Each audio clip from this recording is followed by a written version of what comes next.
A palavra produto assusta bastante. Como que eu me torno algo que eu não penso? Fala galera do CompilaCast, aqui é a Jai e hoje a gente está com um tema também bastante polêmico. E eu gostaria de dizer para vocês que a rede social, ela faz mal, ela faz bem? Será se existe algo maior, um intuito maior por trás disso? É isso que a gente vai ver hoje neste podcast.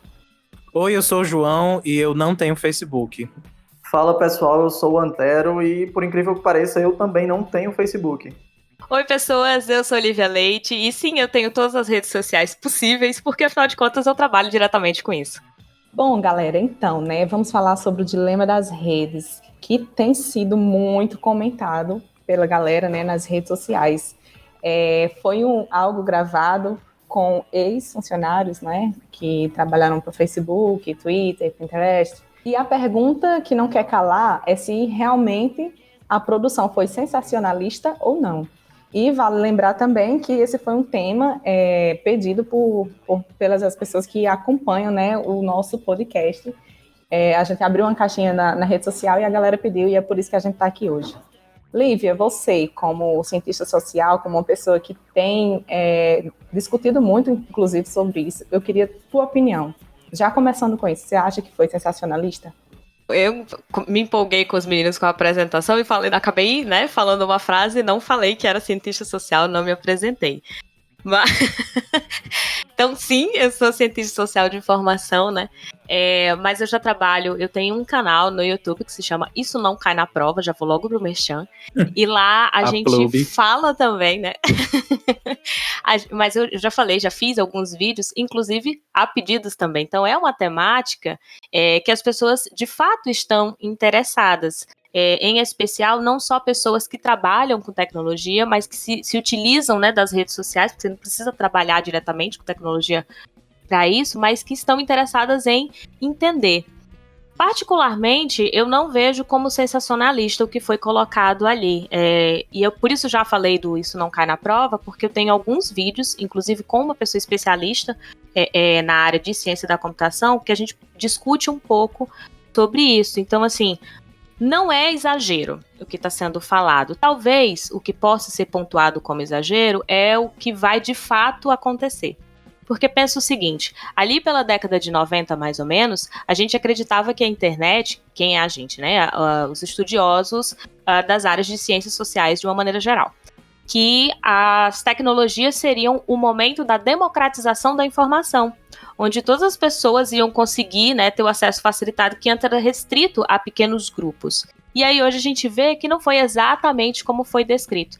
Então o que já dá para pontuar de imediato é: nós não temos absoluta certeza, mas algumas daquelas coisas que foram pontuadas lá, certamente já estão acontecendo e já estão impactando. E se a gente não parar para pensar, a gente já está parando para pensar, já um pouco mais tarde, as coisas já estão caminhando e a gente precisa olhar para as redes sociais de uma maneira mais crítica. Não estou dizendo com isso imediatamente, vamos banir as redes sociais, mas a gente precisa sim fazer essa avaliação. Não é de todo sensacionalista o que foi dito lá, não. Concordo com a Lívia, mas mais no sentido de temos que questionar. Eu vou dizer que ele não é completamente sensacionalista, porque o uso do termo sensacionalista ele deve ser reservado para coisas piores. Mas é sempre bom a gente questionar, sabe? Não só porque é gente que não está mais atuando onde estavam atuando, sabe? Não é só por esse detalhe. Mas principalmente porque ele se propôs a ser um documentário muito didático. E aí, inclusive, com dramatização e tudo. E aí, quando ele conta com essa ferramenta e tenta ser didático, ele acaba deixando algumas questões de lado, porque o objetivo dele era atingir todo mundo. E atingiu. Quando eu vi comentários, a primeira vez que eu vi comentários sobre o documentário, era no estilo de: chega, não vou usar mais nenhuma rede social, acabou, é apocalíptico e é o fim dos tempos. E aí quando eu assisti, eu disse, ué, não era tão assustador assim, isso são coisas que a gente já sabia? Ponto de interrogação. Mas aí foi que eu lembrei que não é porque não é necessariamente pra mim o documentário. É realmente pra atingir várias outras pessoas. Então, não sensacionalista, mas eu acho que ele tem uma necessidade mesmo da estrutura narrativa que ele escolhe de ser um pouco alarmista, de focar em determinados pontos, que é realmente para chamar atenção, que é realmente para dizer, ei, olha aqui. Tanto que ele acaba focando muito em redes sociais, quando o debate podia ser maior, mas ninguém tem todo o tempo do mundo, né? João, uma coisa que eu acho interessante é os impactos, entendeu? Porque, assim, até então, né, a gente tem essa visão de que a gente está sendo induzido a fazer coisas, digamos assim, por exemplo, o meu Instagram, se eu abrir aquela aba de explorar lá, eu não sei se alguém já fez esse teste. Você abre a aba de explorar, para mim só aparece churrasco, maneiras de preparar churrasco, carros, porque eu gosto muito de carro, e política.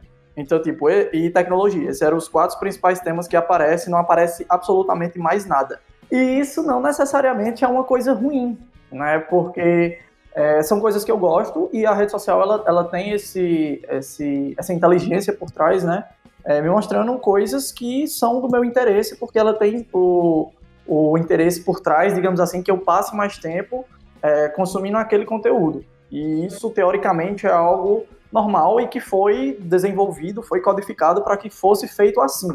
Eu acho que o grande problema, e eu acho que o documentário aborda bem isso, são os impactos que isso vem causando e que não foram, como é que eu posso dizer, previstos. Então, tipo, você prevê que as pessoas vão passar mais tempo usando aquela tecnologia.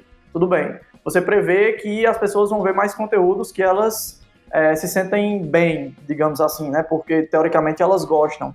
A gente sabe que tem um outro impacto por trás, né? De você estar sempre vendo coisas boas, pessoas felizes, que é o efeito Instagram, né?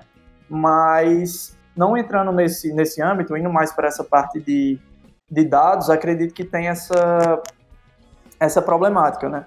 Então, assim, esses impactos, né, causados que a gente não previu, eu acho que é o grande vilão. E eu acho aí onde não é sensacionalista, porque tem dados de coisas que estão acontecendo, entendeu? Por exemplo, o número de casos de jovens com ansiedade, né, que eles tratam isso no documentário, suicídio, enfim, pessoas isoladas na sociedade. Eu acho que a Lívia até pode falar um pouco mais disso, mas é que, de certa forma, hoje você tem acesso a tanta coisa, né, nas redes sociais, na internet, que você, às vezes, não sente necessidade de sair para o mundo de fora para interagir, né, e aí isso acaba criando pessoas que são mais introvertidas, que conseguem se satisfazer socialmente apenas através de uma tela, né, e eu até não vou fugir, né, Jaima, pra você não brigar comigo, mas falando rapidamente, eu até fiz um post esses dias no LinkedIn sobre home office, né? Que eu acredito que as pessoas não foram feitas para interagir através de uma tela, entendeu? Acho que as pessoas foram feitas, sim, de fato, para interagir de maneira física, de maneira presencial, olho no olho, comunicação, entendeu? Inclusive, eu penso algo sobre isso, porque para ver como as coisas são subjetivas. Porque, beleza, as redes sociais, elas viciam, a gente é prova disso, né? Quem não consegue ficar sem olhar o Instagram um dia, por exemplo, é super viciado. Sim, provoca o isolamento de algumas pessoas, mas em contrapartida, a gente tem os prós, né? Que é tipo, estreita laços entre outras pessoas. Então, vem aqui o questionamento, e uma coisa que eu gosto de falar, que as pessoas, às vezes, elas culpam muito a tecnologia, mas eu sei que tem os dados também, beleza, das pessoas que estão ansiosas e depressivas, mas eu acho que o comportamento das pessoas na rede social é um reflexo de como ela já vive também. Eu não sei se vocês estão entendendo o que eu estou querendo dizer, mas, por exemplo, eu sou uma pessoa que fora das redes sociais, antes de ter um Instagram, antes de ter um Facebook e tudo mais, eu já era muito comunicativa, já gostava de conversar muito, de sair muito com a galera. E com as redes sociais, eu não me privei, eu não me fechei no espaço, eu não tá entendendo? Eu não tive esse efeito. Então, acho que também depende de pessoa por pessoa, fase da vida que tá, saúde emocional da pessoa também no momento. Então, eu acho que esse é que é o grande desafio. Porque realmente, cara, como o Antero falou, né? Como é que iriam prever isso? E daí eu trago para vocês o porquê de eu ter feito a pergunta se vocês achavam sensacionalista. Porque foi exatamente o termo que o próprio Facebook usou numa nota, né, para descrever o dilema das redes.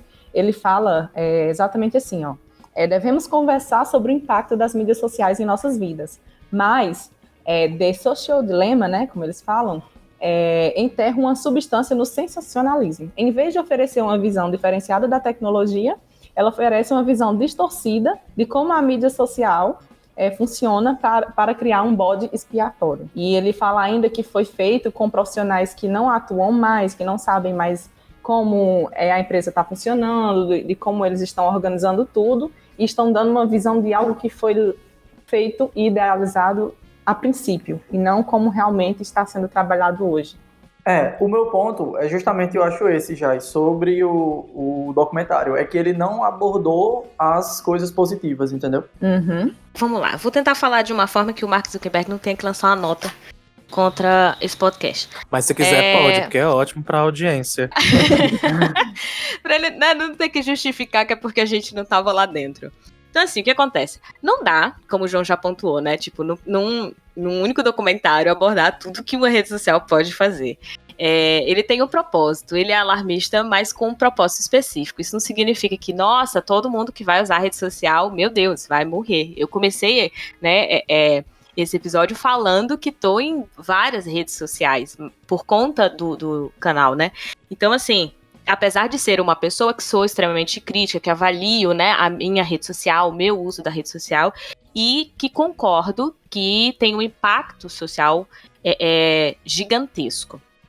O que acontece? A gente tende, no geral, quando vê as coisas, a achar que ou é um lado ou é outro. Porque lá está dizendo que as redes sociais terão um problema, automaticamente nós não estamos falando dos pontos positivos. Nós literalmente não estamos falando dos pontos positivos, mas isso não significa que não tenha pontos positivos. É que já foram considerados todos esses pontos. Então, se a gente parte para dizer as redes sociais são positivas porque aproximam pessoas, porque fazem com que eu tenha acesso a informações que talvez eu não tivesse dentro da minha casa, eu precisaria, né, me deslocar fisicamente, às vezes eu não tinha nem dinheiro para ir, ou não tenho acesso mesmo. Sim, desse ponto de vista, ele é muito positivo. Só que essa é a visão que todos nós já sabemos. Né? Todos nós, quando surge uma rede social nova, sabemos os pontos positivos que ela traz. Até porque esse é o papel da própria rede social. Ela mesma vai divulgar por que ela é positiva, o que ela traz de diferente. Então a gente já tem esse acesso, a gente já sabe disso. E a gente já se utiliza das redes sociais pensando nessa perspectiva de eu vou encontrar pessoas que pensam como eu vou encontrar conteúdos que eu tenho interesse. E isso é muito bom, porque é necessário viver também dentro de bolhas. O que eu digo na sociedade, e o Antero já tinha pontuado isso, assim, nós precisamos dessas bolhas, precisamos de locais onde a gente se encontra e vê que pessoas concordam com aquilo que a gente fala, né, que são as bolhas da amizade, da família, a gente tem várias bolhas. Só que elas não podem ser muito rígidas, ou seja, elas serem rígidas ao ponto de eu não conseguir ter o contato com aquilo que é contrário a mim. Eu não tô falando da intolerância, eu não tô chegando no ponto do intolerante, eu tô falando apenas do que é diferente da minha visão. E as redes sociais amplificam isso. O que a Jayara falou quando ela disse, olha, eu acho que também vai depender de pessoa para pessoa. Vai mesmo, só que quando nós vamos pensar em rede social, infelizmente não dá pra gente pontuar, né, individualmente, e aí a gente tem que pensar, por exemplo, não é culpa das redes sociais, que também foi uma coisa que a Jai tinha falado antes, não é culpa da rede social, mesmo, porque ela é movida por pessoas, por trás, quem cria, quem consome são pessoas, e nós estamos falando das pessoas. O que não foi pensado foram as pessoas. Então, poxa, é muito legal que a rede social vai permitir isso. Isso é muito legal, mas a gente precisa sempre pensar no plano humano, mesmo quando estamos falando de tecnologia, porque essa tecnologia tá para esses seres humanos, né? Quando se diz, dava para ter mensurado, não do jeito que nós temos, não dava para ter mensurado, mas dá sim para dimensionar o impacto social, quando você começa a pensar, por exemplo, que os algoritmos, de uma maneira geral, eles só reproduzem o que nós somos, o que nós pensamos, mas em larguíssimas escalas, né? Porque, por exemplo, tem muita polêmica de racismo, muita polêmica de bolha, muita polêmica de divisão, de polarização de opiniões. Fake news. Né, de fake news. Acho que isso se fortalece, né, também. Exatamente. Né?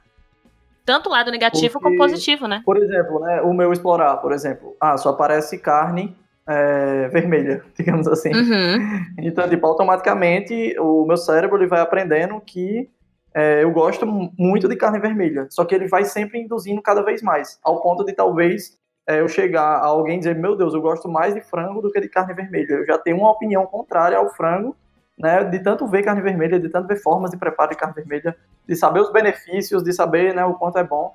E aí o outro lado positivo da internet, né, que seria você poder ter acesso a coisas, a alimentações, por exemplo, que você talvez nunca tivesse visto dentro da sua casa, você vai perder. Porque você vai ficando dentro dessa bolha que vai se tornando cada vez mais rígida, onde você só vê aquilo que você quer ver. É muito fácil a gente eliminar quem a gente não gosta da nossa rede social. É mais fácil do que na vida, né? Na vida a gente tem que dizer não, tem que sumir, tem uma série de coisas difíceis de fazer quando a gente não quer ver uma pessoa. Sem mencionar nomes.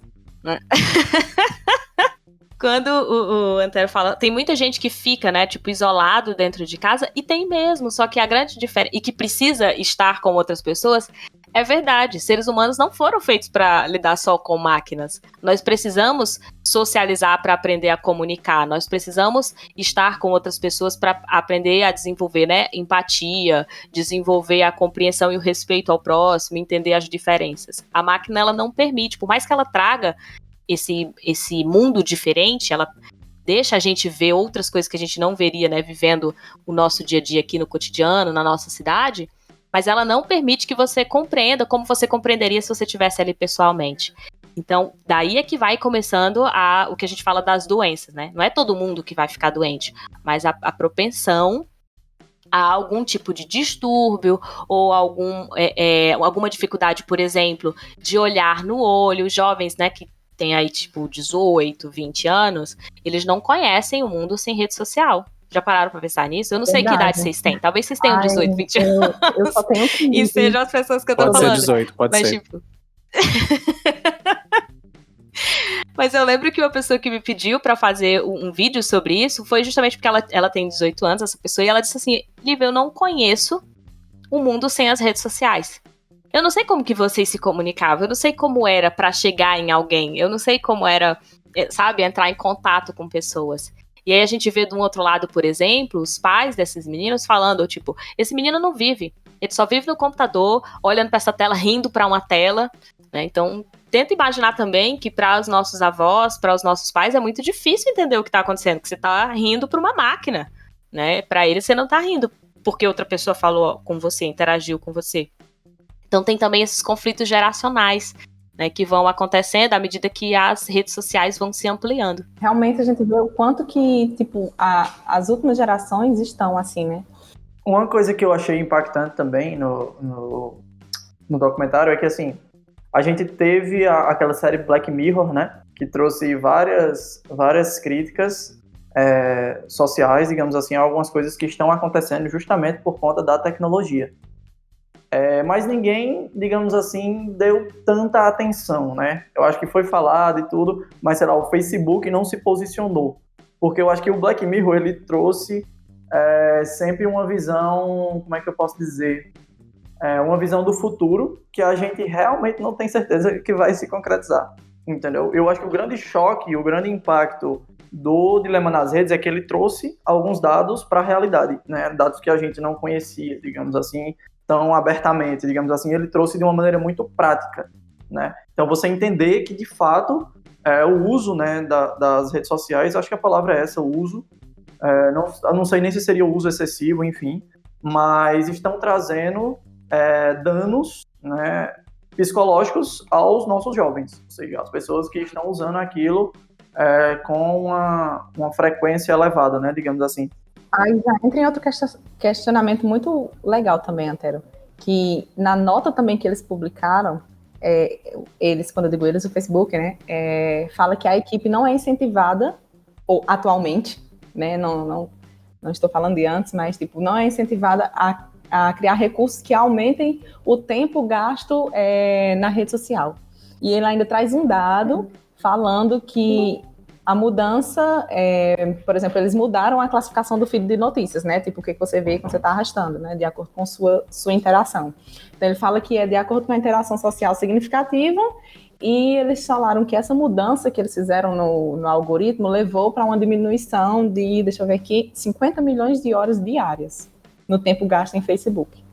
Esse não é o tipo de coisa que você faz quando está simplesmente tentando fazer com que as pessoas se viciem no seu produto. Foi exatamente esses termos que eles usaram.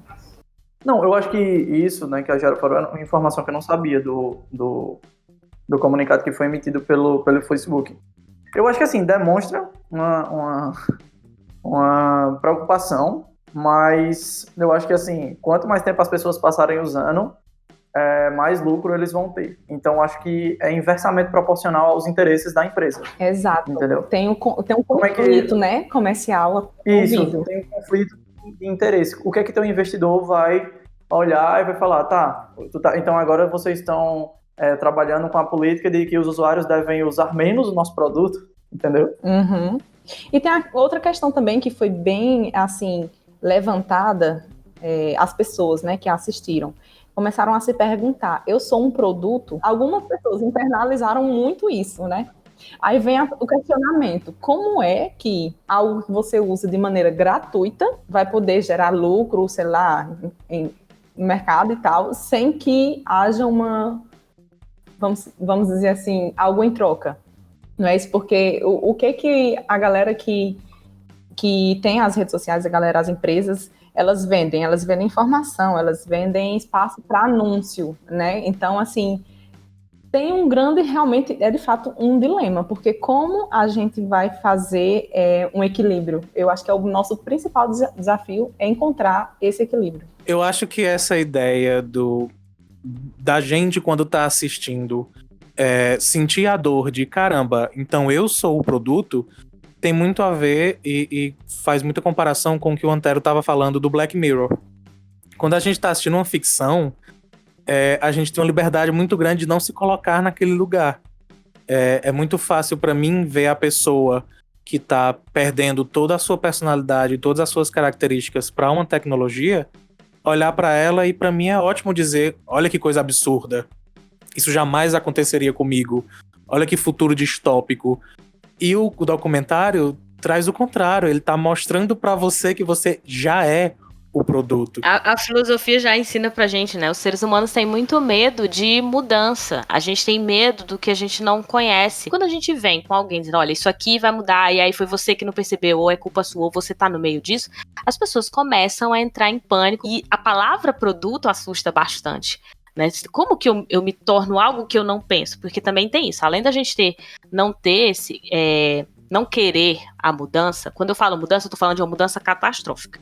Né? A gente tem medo do desconhecido, a gente também tem medo de não ter a liberdade, a gente tem medo de não poder escolher, de ter pessoas manipulando a gente. Então a gente fica bastante temeroso quando ouve as palavras produto, manipulação, interesse. E uma rede social, quando ela é criada, se ela tem o intuito de gerar um lucro, porque ela vai receber de alguma maneira, se não é por você, ela precisa receber por outro caminho. Então, você virou um produto porque está sendo vendido algo que é seu. Como cientista social, eu acho que a gente tem que avaliar o seguinte, é isso, tá aqui a rede social, essa rede social, qualquer aplicativo, qualquer coisa que você entre, você não tenha que pagar, não precisa ser uma tecnologia. Algo vai ser dado em troca. As pessoas não vão criar um conhecimento se elas não recebem algo em troca. Que não precisa ser dinheiro. Quando a gente percebe que essa palavra produto não é o principal problema, a gente fica mais tranquilo. Porque a sensação que eu tenho é que as pessoas ficaram apavoradas porque elas não conseguem dimensionar. Veio assim, para elas veio como se fosse um boom. E todos os lugares onde eu chego falando sobre isso, muita gente menciona esse documentário, vou colocar assim, né? Esse documentário drama, mais ou menos assim, né? Muita gente comenta, e eu não tinha assistido de verdade, segundo as pessoas falaram, eu vim assistir porque as pessoas começaram. Ah, isso passou no documentário. Isso passou no documentário. E eu falei, cara, deixa eu ver o que tá passando nesse documentário pra eu ver, porque eu tô falando aqui e eu não sei porque que as pessoas estão me comparando. E aí, assim, ou seja, não era recente, não era só no documentário, só que são pessoas, é muito pulverizada ainda a discussão sobre esses impactos. E, de novo, o impacto na forma como a gente organiza a nossa sociedade. Pensa, quem é que hoje dorme com um celular que não seja dentro do próprio quarto? Qual é a primeira coisa que as pessoas fazem quando elas acordam, depois de abrir os olhos? Se não é olhar o celular. Então, assim, vai ter uma outra pessoa que tá ouvindo e dizendo assim, ah, mas eu não faço isso. Imagino que tenha uma outra pessoa, mas não é a grande maioria, né? Quantas pessoas tiveram que entrar no WhatsApp ou tiveram que entrar, sei lá, em qualquer outra rede social, porque no trabalho todo mundo só usa, porque os colegas só convidam quem tiver lá naquela rede social, porque senão você não recebe convite, que ninguém vai te ligar. Então, ela mudou a forma como a gente organiza e determina até o nosso tempo na nossa vida. Eu acho que esse ponto aí que você colocou, Lívia, é interessante porque entra um pouco nessa parte de mudança comportamental, né? E é algo que a tecnologia vai continuar fazendo. Então, talvez daqui a uns anos aí, a gente não precise nem pegar o celular. Talvez o celular já seja uma tela que tá, na hora que você acorda, ela já tá lá na tua retina. Eu acho que isso vai se tornar cada vez mais parte da gente, né? Tipo, a ideia de dispositivos vestíveis, enfim, a gente já tem hoje smartwatch, celular, a própria Alexa, por exemplo, que te dá bom dia, né? Então, você configura um robô para te dar bom dia, para dizer o que é que você vai fazer durante o dia, pode perguntar se você tá bem, se quiser, para gerenciar, fazer uma gestão ali de como é que andou a sua felicidade, e realmente a gente não estava preparado, acho, para essa mudança, mas eu acho que a gente também nunca iria imaginar que isso iria acontecer, né, digamos assim. Então, apesar de muita gente falar, da gente ver Black Mirror, da gente ver essas coisas, mas eu acho que, voltando ao ponto, eu acho que são os impactos, né, eu acho que isso, para mim, né, Antero, foi o que mais me chocou no documentário, de nunca ter pesquisado sobre os impactos que a aplicação dessas tecnologias, dessa inteligência artificial estavam causando.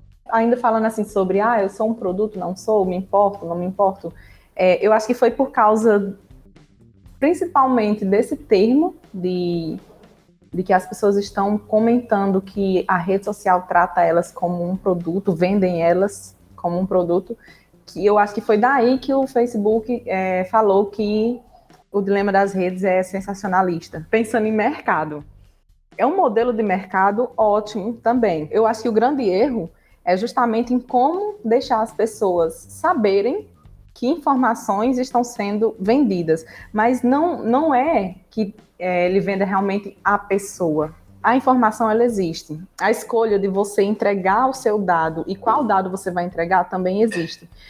Essas empresas que fazem as capturas de dados, o Facebook, qualquer outra, a gente, quando vai fazer anúncio, a gente tem que pensar qual é a melhor maneira de transmitir isso para os usuários, deles terem ciência de quais são os dados que estão sendo capturados, onde vai ser usado e por quê, e eles saberem, eu estou vendendo minha informação para tal coisa, com tal intuito. Porque realmente, assim, eu acho que não é um problema fazer isso, sabe? Contanto que as pessoas realmente tenham a consciência de que isso está acontecendo. E já chegaram situações de pessoas falarem assim, eu não fui diretamente pesquisar sobre aquilo, eu estava conversando. Eu só pensei. Maria, por osmose ainda não sei. E de repente eu vi algo sobre, será que estão me escutando? Eu acredito que realmente é um impasse muito grande, que não vai ser resolvido de uma hora para outra, a gente sabe que não tem como, porque as pessoas estão cientes de que isso está acontecendo, mas realmente é como a Lívia disse, não tem como ter uma mudança brusca em cima da hora, e as pessoas também não querem deixar de usar as redes sociais.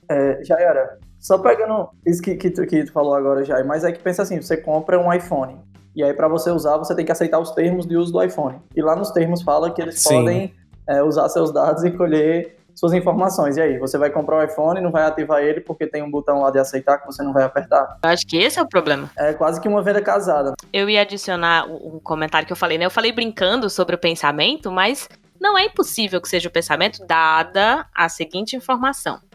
Quando nós precisamos segmentar para fazer, né, uma divulgação, é comum também buscar um perfil específico. Então, por exemplo, quem segue tais páginas, ou quem tem tal faixa etária, e aí é muito possível que dentro de uma faixa etária você esteja precisando, sei lá, por exemplo, de material de escritório, dependendo, né, do tipo de trabalho que você tem. Então pode ser que apareça para você e naquela semana você citou alguma coisa, aí você tem aquela sensação de, poxa, mas eu nem falei, eu fiquei aqui pensando e apareceu para mim, porque também tem esse olhar direcionado. Sabe quando você compra um carro e aí, ou qualquer coisa que você compra e você nunca viu ninguém usando, no dia que você compra, você tem a sensação de que todo mundo te imitou.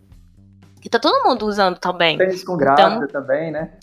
Tipo, eu fiquei grávida, todo mundo ficou grávido. Então, assim, essa sensação de eu olhei e aí tá todo mundo fazendo a mesma coisa, também pode acontecer. Não é que, ai meu Deus, souberam o que é, mas você tá dentro desse perfil, tem a tua idade, tem lá, né, onde você trabalha, porque foram informações, inclusive, que você acaba fornecendo, né? Muita gente fornece o telefone, aí tem a localização, né, que a gente disponibiliza o tempo todo, quais são os ambientes com que a gente anda, quais são os amigos que eu tenho, a gente disponibiliza isso quando a gente faz essa marcação. A grande questão é que a gente não para pensar, porque se você disser assim, mas isso é avisado, todo mundo sabe que pode colocar a localização. Se você parar para pensar um pouquinho, todo dia, se eu coloco a localização, tem como, sei lá, por triangulação, você saberia onde eu estou? Será que tem como saber onde eu estou? Mesmo que eu não tivesse rede social, não tem como saber quem são as pessoas com quem eu ando, porque tem pessoas que estão me marcando em outras fotos, o meu perfil tá ali, as minhas informações, mesmo eu que não tenho rede, as minhas informações, elas também estão nas redes sociais, né? Uma pessoa que não tem rede, não é o meu caso. Elas também estão lá circulando nas redes sociais. Elas também servem para padronizar e para poder fornecer esses perfis adequados para cada empresa. Então, quando a gente pensa tudo isso, as pessoas têm esse medo porque a gente entra num dilema, e aí por isso o nome, né, inclusive documentário, que chega no ponto do dilema ético mesmo. Quando as pessoas têm receio de se colocar como produto, porque elas dizem, poxa, mas eu não fui avisada. Mas para eu poder usar, eu preciso me submeter. Como se ela estivesse presa a isso e não tem muito o que ela fazer. Então, ela se espanta, porque ela não quer aquilo para ela não quer ser um produto especificamente, mas ela quer usar o produto. E aí ela precisa decidir. E isso é doloroso ter que decidir. Coloca alguém para decidir, tipo, você pode usar as redes sociais. Tô colocando aqui de uma maneira simplista, né?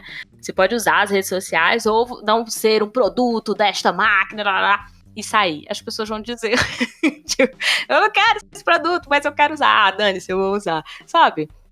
Então, é além disso. Isso reflete... Fala, João. Reflete também nas nossas ideias, como grupo, como sociedade também. A gente tem ideias muito específicas do que seria tecnologia. Quando a gente brinca de foi porque o celular me ouviu, isso fica na cabeça, como se realmente fosse isso, sabe? Como se eu já não tivesse dado todas as informações que ele precisasse, sabe? Mas tem a ver também, e isso o documentário aborda, país X influenciou na eleição de país Y. Imediatamente a gente vê na cabeça que foi algum hacker que estava em casa e fez isso. Foi ele que controlou tudo.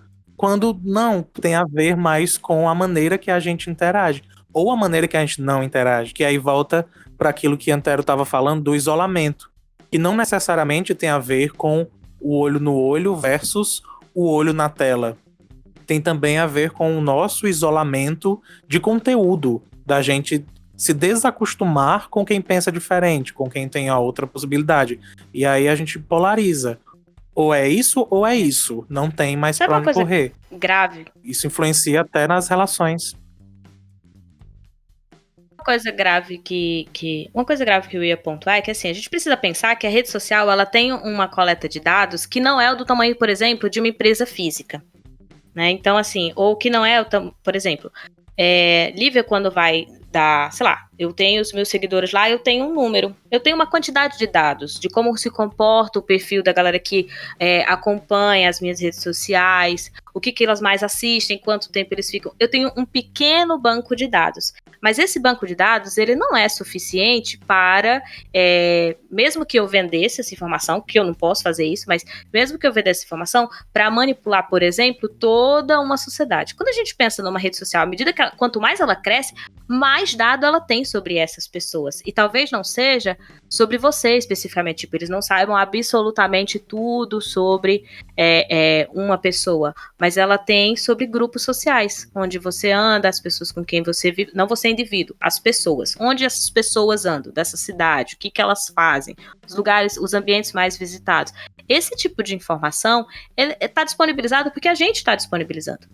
Né? Por isso que eu falo que o problema não é a rede social, ela não fica lá te obrigando, que ela não tem essa possibilidade. Você vai chegar lá e você vai informar.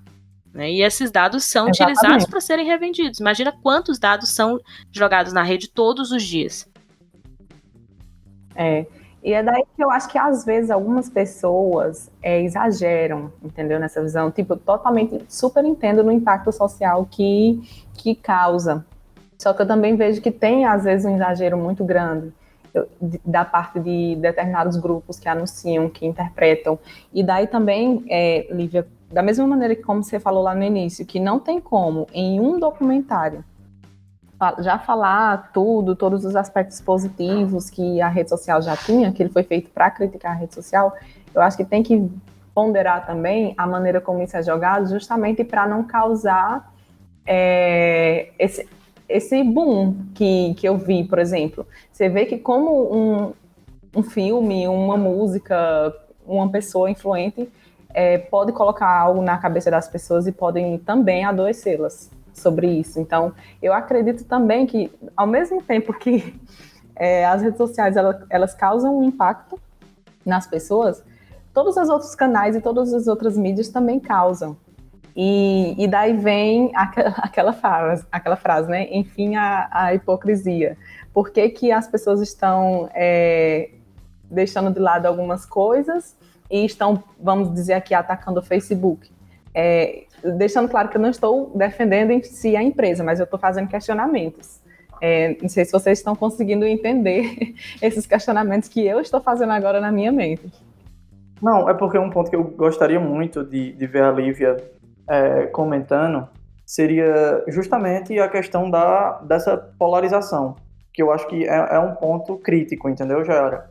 Que é você não se permite, você se tornar mais intolerante, de certa forma, porque você não vai estar menos aberto a outras opiniões, você vai estar menos aberto a discussões, e eu acho que isso é o que faz a gente, como sociedade, desacelerar, entendeu?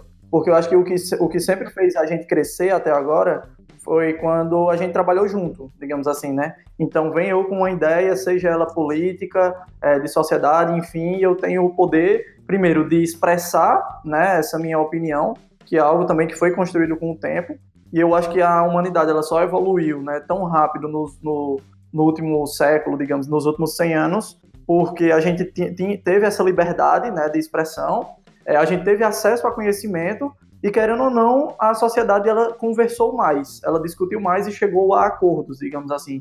E eu acho que quando você tira esse ponto dos acordos, né, você gera essa polarização e ninguém chega a lugar nenhum, digamos assim. Então, por exemplo, vamos falar um pouquinho aqui de políticas. Você tem um lado que quer X e o outro quer Y, e nenhum dos dois chegam a um meio X e meio Y, a pauta não vai andar porque simplesmente eles são muito contrários e nenhum dos dois vai torcer o braço, né, digamos assim, para admitir que o outro pode estar um pouco certo, digamos assim, ou que aquilo poderia dar certo, né? E aí eu acho que as pessoas ficam menos abertas a testar, ficam menos abertas a experimentar, ficam menos abertas a evoluir, a crescer, entendeu? E aí eu queria um comentário seu justamente sobre esse ponto da polarização, entendeu? Não, perfeito, assim, quando a gente pensa em sociedade, a gente precisa lembrar a organização social que eu falo, né?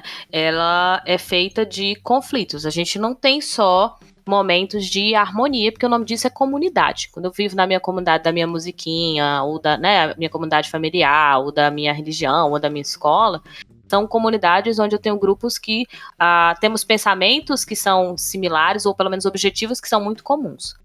A própria organização social, quando a gente se transforma em sociedade, já quer dizer que a gente vai ter conflitos. O que isso significa? Que nós temos grupos que não concordam com absolutamente todas as coisas, e mesmo assim nós conseguimos viver. Isso é natural, é comum dentro de uma sociedade. Isso sempre vai acontecer.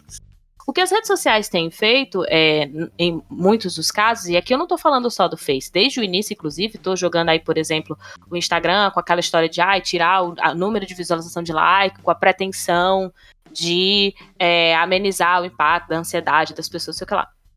Isso a gente não pode ver como, nossa, as redes sociais estão sendo boazinhas. Não, elas ainda têm um objetivo específico, que é fazer você ficar lá. Então, quando você olha, por exemplo, o Instagram, e você percebe que o Instagram tirou pensando nas pessoas, o que você faz? Eu vou ficar nessa rede social, ela pensa em mim.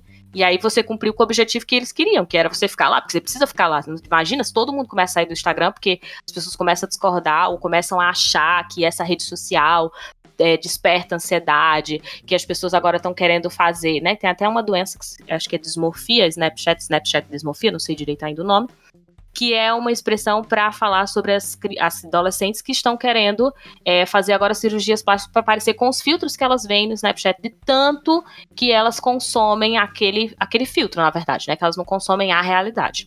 Então, assim, tem esse impacto? Todas as redes têm. Todas, absolutamente todas essas redes têm em níveis diferentes. Então, não estou nem falando só do Facebook. Mas aí, o que, né, respondendo à pergunta do Antero, o problema em si, em qualquer situação, que não precisa ser das redes sociais, é sempre o excesso. Né? Então, se a gente pensa, por exemplo, nossa, sei lá, a Segunda Guerra Mundial proporcionou a internet, tá? Mas aí, vale a pena esse custo? E aí, vale a pena... Quem estava lá na Segunda Guerra Mundial responde uma coisa, se vale a pena a internet. Quem hoje consome a internet vai dizer outra. Porque tem visões de mundo muito diferentes. Porque a pessoa que hoje só consome a internet e não consegue viver sem a internet, ela não vai conseguir dimensionar o que é estar no meio de uma guerra mundial. A pessoa que está lá na Guerra Mundial, ela não consegue dimensionar o que seria a internet, porque ela viu seus familiares e diversas outras pessoas morrerem para que isso aconteça. Então, por isso que eu falei que a gente entra num dilema, que é um dilema ético. A gente vai precisar, para isso, se colocar no lugar do outro. A gente vai precisar ter empatia. A gente vai precisar entender que os grupos sociais são afetados de maneira diferente por conta das redes sociais. Só que, para isso, a gente precisa... E aí vem esse ponto da polarização. Se eu tô só fechado na minha bolha rígida, que, como eu falei lá no começo, é importante ter a bolha e conhecer pessoas que concordam com você. Mas mais importante é também você ter acesso a outros grupos. Se eu me fecho nessa bolha rígida, onde eu só aceito pessoas que concordam comigo, que falam aquilo que eu estou concordando, se eu só acesso vídeos que falam o que eu já acredito, né, que eu não leio nada além disso, e eu não estou falando de procurar no YouTube, eu estou falando de pesquisar mesmo, de entrar em contato com pessoas, como que eu vou desenvolver essa empatia? Como que eu vou desenvolver as habilidades necessárias para os seres humanos para viver em comunidade e enfrentar os problemas no século XXI? Então, essa polarização, ela afeta, primeiro, a gente já viu aí, afeta em diversos níveis, porque as pessoas não conseguem conversar, mas elas afetam também como vamos propor uma solução para o que estamos vivendo agora.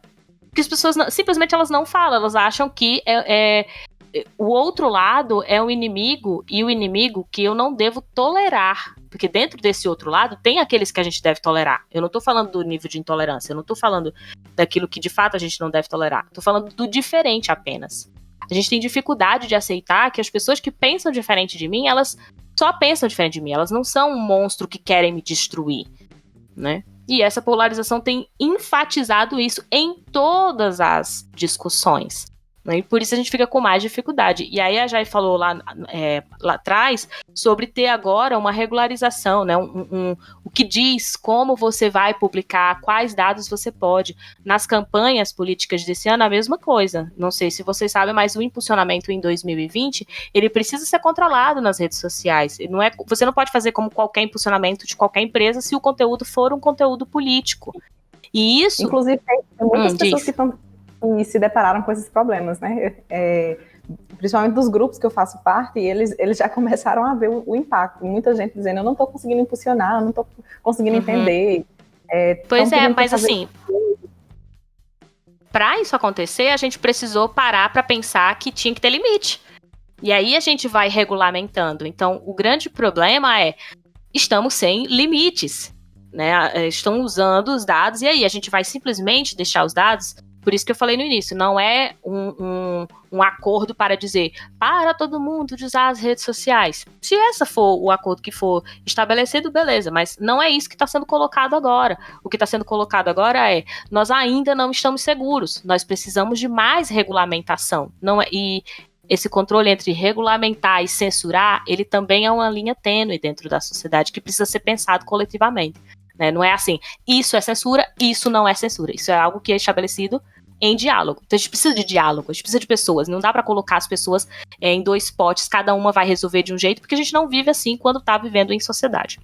Inclusive, isso que Lívia falou é a minha principal crítica ao documentário. Eu não sei se é porque ele foi se desenvolvendo e aí a produção olhou pro relógio e disse, pessoal, tá acabando, vai, como é que resolve, qual é a solução? E aí todo mundo foi dizendo, sai das redes sociais, cara, sai, eu jamais que meus filhos vão usar, então sai.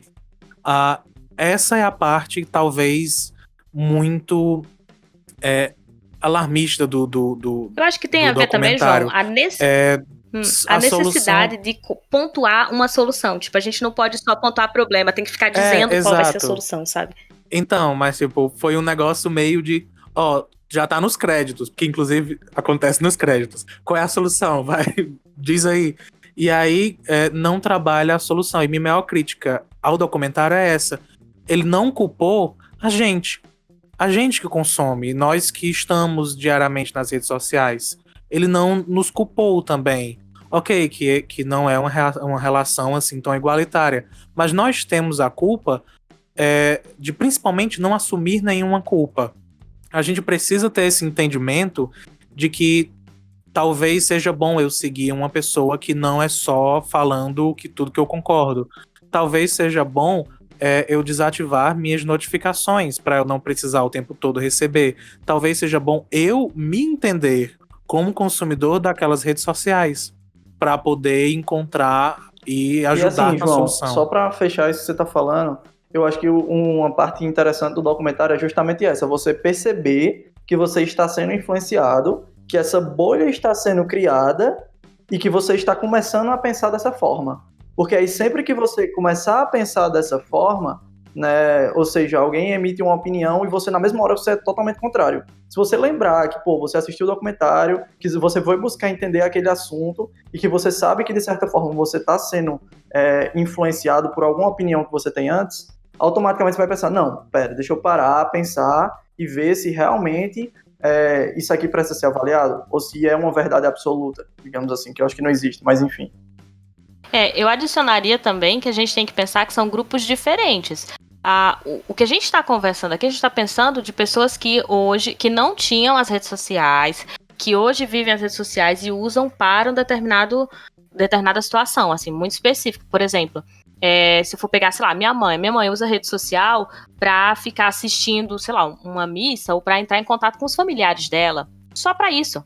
Ela não vai ser afetada da mesma maneira que um jovem que nunca viu o mundo sem rede social se utiliza e tem todas as suas relações, desde as primeiras relações de amizade até relação de namoro, totalmente influenciadas e permeadas pelas redes sociais. Porque a forma como eles significam o que é amizade é diferente de uma pessoa de 50, de 60 anos. O que é amigo para você? Quantos amigos você tem? Como que você faz uma amizade? Como que você gera confiança? Provavelmente, sei lá, minha mãe vai ver de uma maneira diferente como que eu confio em alguém, de uma criança de 9 anos que tá na rede social e ela vê todo mundo publicando tudo sobre a sua própria vida. Então, esses padrões sobre o que é confiar, o que eu devo ou não expor, o que é certo e o que é errado ser colocado ali. Por que eu tô colocando? A gente precisa pensar também que são diferentes. Os adolescentes, se eles nunca tiverem, se aquilo tudo é a vida deles, eles acham que é normal postar.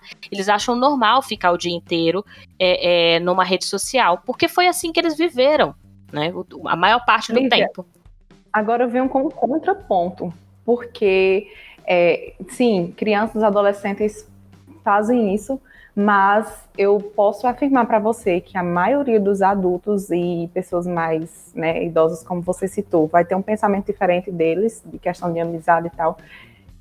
Eu acho que, pelo que eu vejo, as pessoas mais velhas, elas tendem a acreditar mais e a publicar mais e a não ter noção dos riscos nas redes sociais do que as pessoas novas. Eu digo isso pela própria vivência, porque eu vou te dizer, tias, mães, pais acreditam em tudo que vem nas redes sociais, tudo mesmo, falam com todo mundo, e é muito diferente por exemplo, dos adolescentes que estão, né, já vivendo assim, e a gente que já tem 25, 30 anos, mais ou menos, a gente já tem essa noção mais do que eles.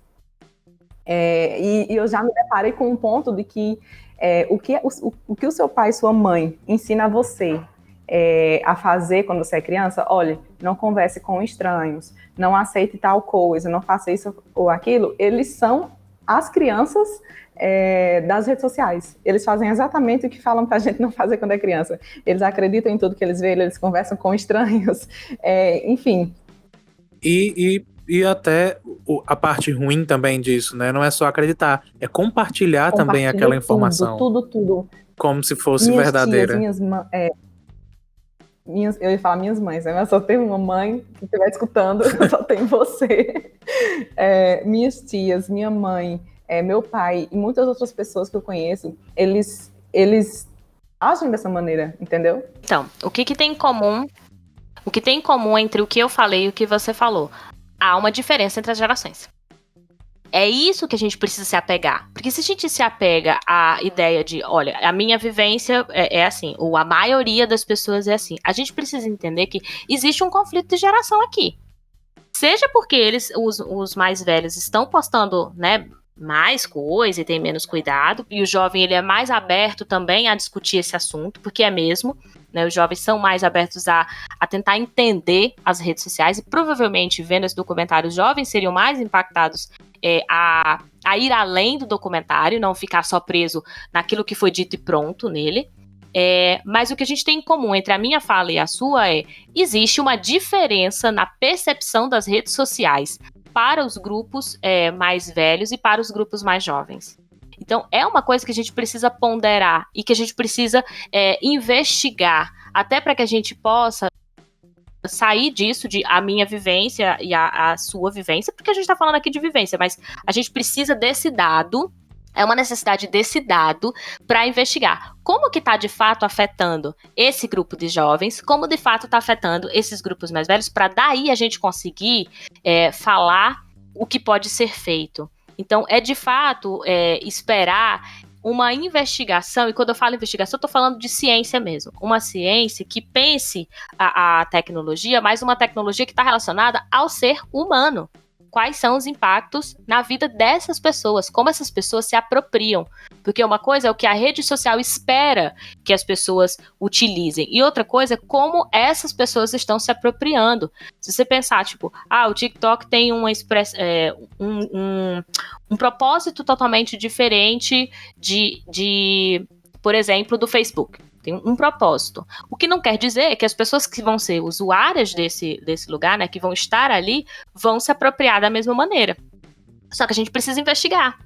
Se a gente ficar só nisso de eu acho que é assim, ou essa é a minha vivência, que as vivências são importantes, mas para a gente tratar e estabelecer esse é o limite, aí a gente vai precisar de investigação. Eu acho que o que resume aquilo que a gente está tentando discutir, e é a parte que nós concordamos, tem que ter uma investigação de como é que essas pessoas estão se apropriando? Por que esses idosos estão postando informações sem se questionar? Eles já faziam isso antes? Tem a ver com as redes? É só o que eles estão consumindo? Ou porque eles foram acostumados com isso ao longo do tempo, né? Teoricamente, mais informações confiáveis através, sei lá, de jornais, que era teoricamente jornais de rádio, né? As únicas fontes que eles tinham.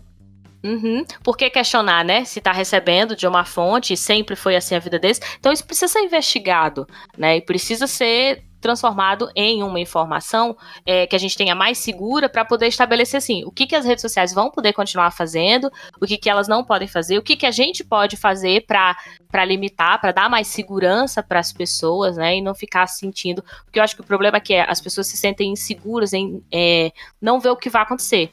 De novo, é o medo do desconhecido. A gente não tem ideia do que vai acontecer, né? Tem pais que eu vejo e que vêm reclamar pra mim assim, tipo, eu não sei o que vai ser o meu filho, eu fui criado diante da televisão, eu sei que tem gente que não teve, vou usar as palavras que esse pai usou, não teve futuro, mas que também estava na televisão. Eu, pelo menos, tive futuro. Isso foi um pai mesmo me dizendo, tá, gente? Que, pra quem não sabe, eu sou professora também. E aí ele foi e disse, eu fui criada diante da televisão, pelo menos eu sei o que dá certo.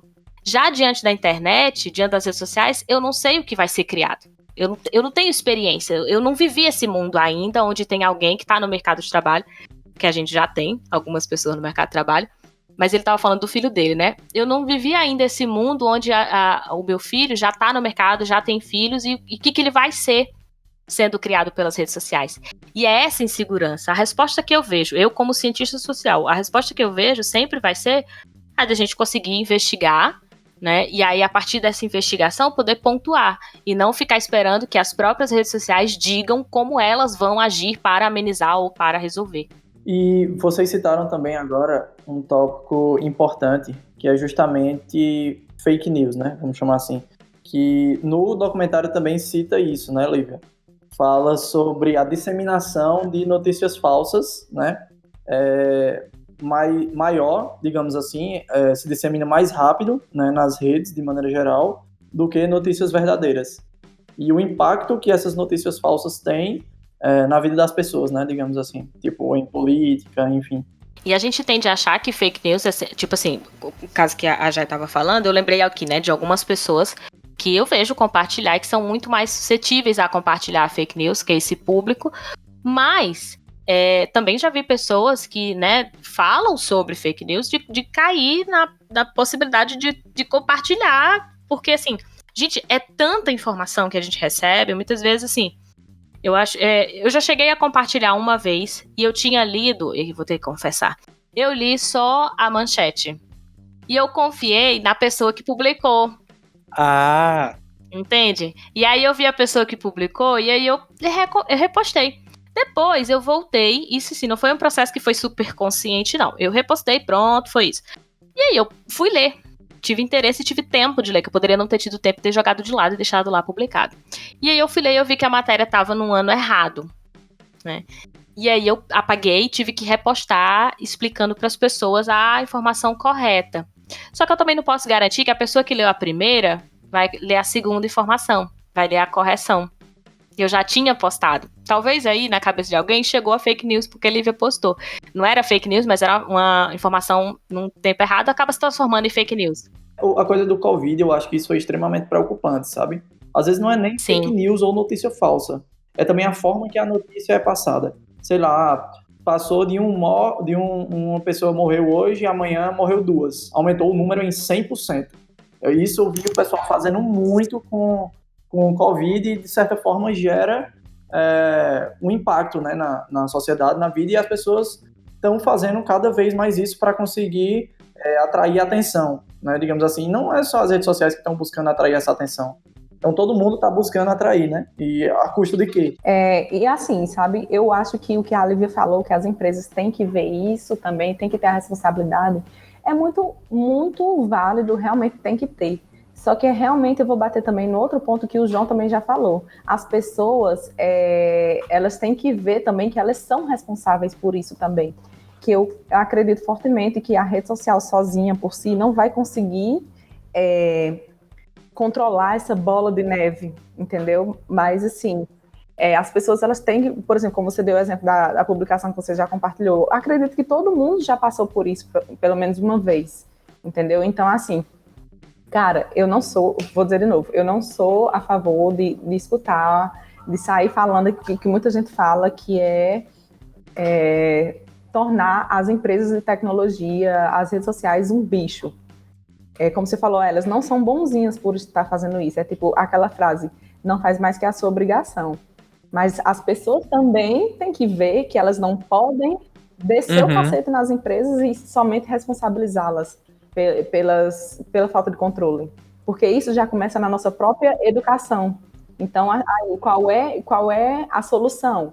É investigar? É realmente fazer a ciência daquilo, como a Lívia falou? Mas, Lívia, o que vai solucionar isso não são só as empresas. As empresas elas podem fazer muitas coisas, como o Facebook já fez, de esconder like, de esconder aquela parte que as pessoas viam, quais eram as fotos e as postagens que as outras estavam curtindo. Elas podem continuar fazendo isso, mas se nós, sociedade, não tiver uma educação sobre isso, que a rede social, as empresas sozinhas não conseguem fazer, por isso que eu digo que é um reflexo de como a gente vive, cara, a gente também não vai poder responsabilizar só as empresas por isso. E assim, a gente pode fazer já uma analogia, não sei o que é que vocês acham dessa analogia, mas em relação, por exemplo, a empresas que produzem bebida alcoólica, cerveja, né? E as próprias empresas, de certa forma, elas fazem campanha de conscientização. Tipo, se beber, não dirija, sobre excesso, tem umas latinhas que tem no rótulo falando sobre excesso, enfim. Cigarro também, né? Mas cigarro é até mais pesado porque é obrigado que as empresas fazem isso, enfim. Mas tem, de certa forma, esse contexto social, né? Digamos assim, em relação a essa conscientização. E quando você abre uma rede social lá, não tem um aviso a cada 2 horas dizendo, você está usando demais, acho que está na hora de parar, né? Então, assim, mesmo o caso do cigarro, em algum momento não tinha nada. Cigarro vendia e tinha comercial aí de né, pessoas pulando de avião e dando aquela sensação de liberdade, de boa vida, de saúde. Então, assim, isso também foi mudando ao longo do tempo, quando a sociedade começou a julgar que aquilo dali deveria ser um problema ou que deveria ser uma doença, e aí que passou a ser um problema de saúde pública. E aí quando começam as regulamentações, né, os controles e a exigência, por exemplo, que, olha, um cigarro tem que ter a imagem. Então, eu entendo que esse boom para falar sobre o assunto não é simplesmente para aterrorizar as pessoas, mas é para dar um choque para as pessoas de precisamos pensar. Precisamos discutir, só que a gente está tão acostumado a esperar respostas prontas ou achar que nós não somos os responsáveis, né? A gente tem que culpabilizar, é isso aqui, é só a empresa que vai fazer, e aí eu espero, porque aí eu me coloco num lugar confortável. Eu me coloco no lugar de vítima, pobre de mim, que estou sofrendo isso tudo. Não, mas quando na verdade a gente tem que entender que cada um de nós ali se propõe a entregar algo. E eu, por exemplo, nós aqui conversamos, a gente tem a consciência de que somos criadores de conteúdo. E com isso, eu me coloco por obrigação a pesquisar aquilo que eu estou entregando, a ver se tem alguma veracidade, a analisar aquilo que eu estou fazendo. E ainda assim a gente escapa. Imagina essa pessoa que não se põe na responsabilidade de criador de conteúdo, mesmo que esteja entregando conteúdo. É só uma ideia de responsabilidade que a gente tem que adquirir. Eu acho que a gente chegou num ponto, assim, de onde a gente concorda, né? É uma ação que precisa ser de todo mundo. A gente discutiu e o ponto final é esse, né? As pessoas precisam ser conscientizadas, assim como elas foram conscientizadas com cigarro, com bebida, assim como foi feito algum tipo de regulamentação e controle, né, acerca desses itens pela própria sociedade.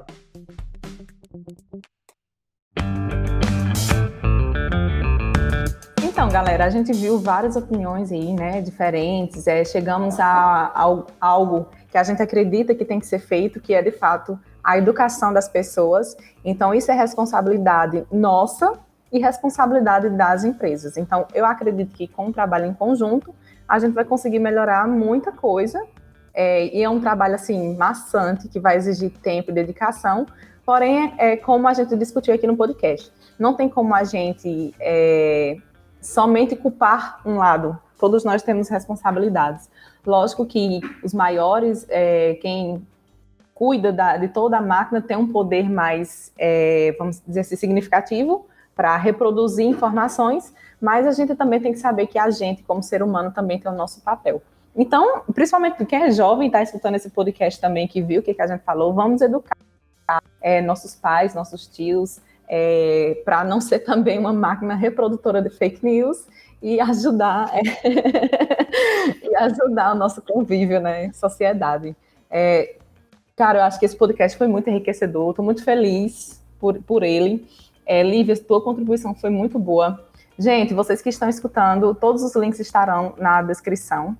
Vou colocar também o link do Dilema das Redes, porque eu acredito que quem está escutando esse podcast e não assistiu vai querer assistir, para ter, né, sua visão, seu posicionamento.